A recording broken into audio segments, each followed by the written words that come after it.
E nos últimos dias, alguns veículos relataram que o médico Anthony Wong havia morrido de Covid e que a real causa da morte dele foi escondida. E sobre esse caso, a viúva do Dr. Wong, Carla Von Gabriel Wong, os filhos e toda a família Wong escreveram uma carta de resposta que a Ana já tem em mãos e vai ler para a gente a partir de agora, né, Ana? É isso.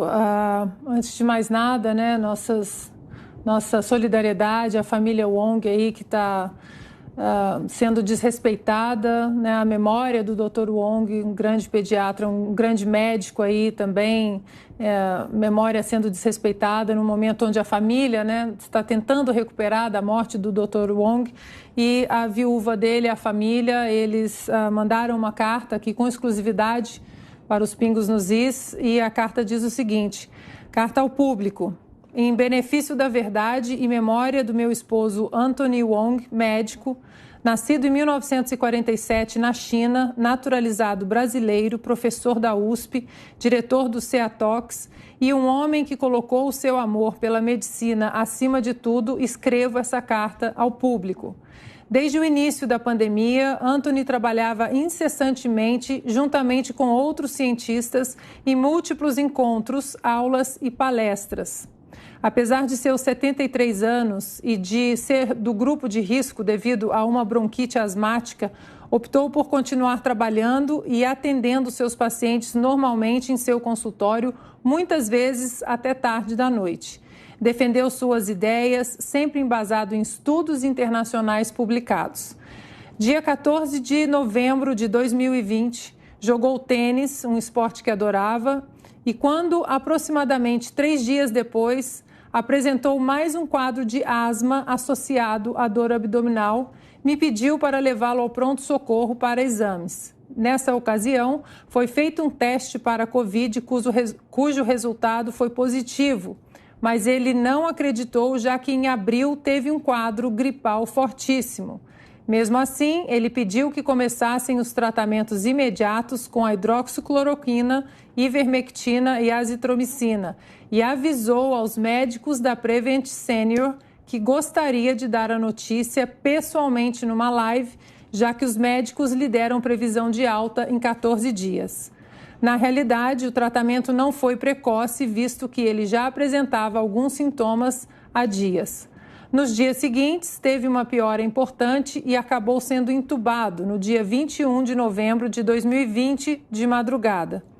Graças aos cuidados da equipe médica especialista da Prevent Senior e dos cuidados médicos integrativos, que incluíram a ozonioterapia, com meu consentimento assinado e das equipes adicionais, ele saiu de um quadro gravíssimo de hemorragia digestiva, infecções importantes e insuficiência renal.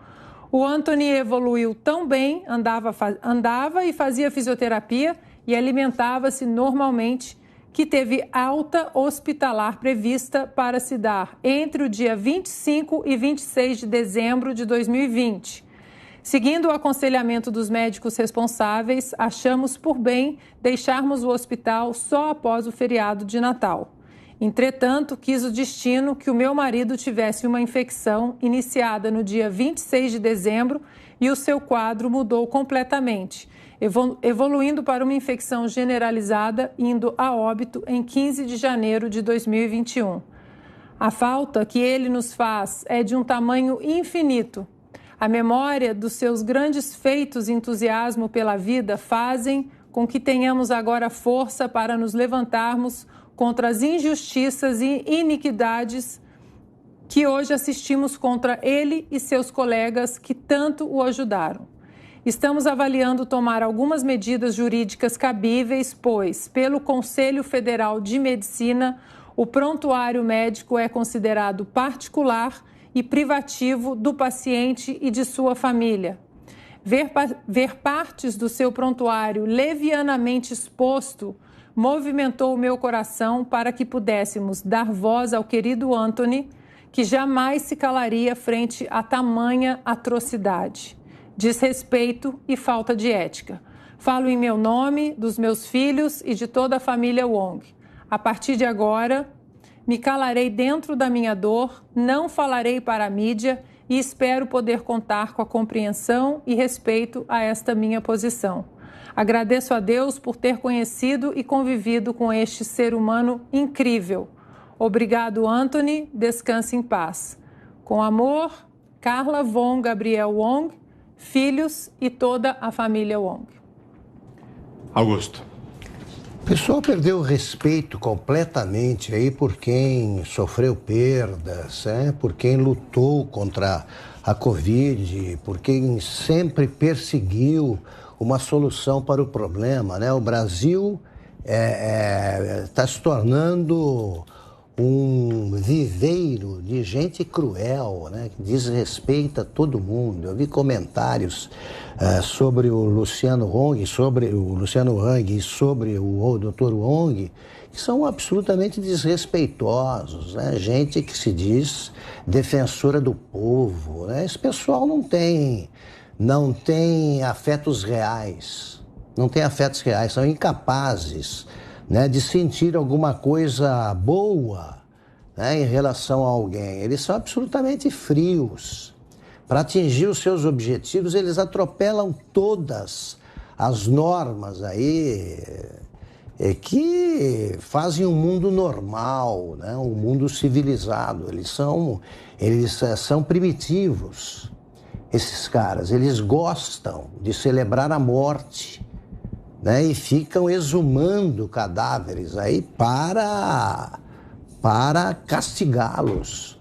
Ainda eles esquecem que as pessoas vivas que estão vivas e perderam, essas pessoas amadas aí leem essas coisas, né? A notícia ruim chega depressa, chega logo. Então não adianta, né, você pedir clemência a pessoas frias, eles não são incapazes, né, de sentir um amor genuíno aí por alguém. Então não adianta pedir para esse pessoal. Eles são, repito, selvagens, primitivos. Esses dizem que pensam no povo, pensam nos miseráveis, pensam neles. E aí, repito, eles estão muito bem com o PT, porque o PT, ao chegar ao poder, prometendo só pensar nos pobres, né, montou um projeto criminoso de poder, como bem definiu o nosso pavão de Tatuí, o Celso de Mello.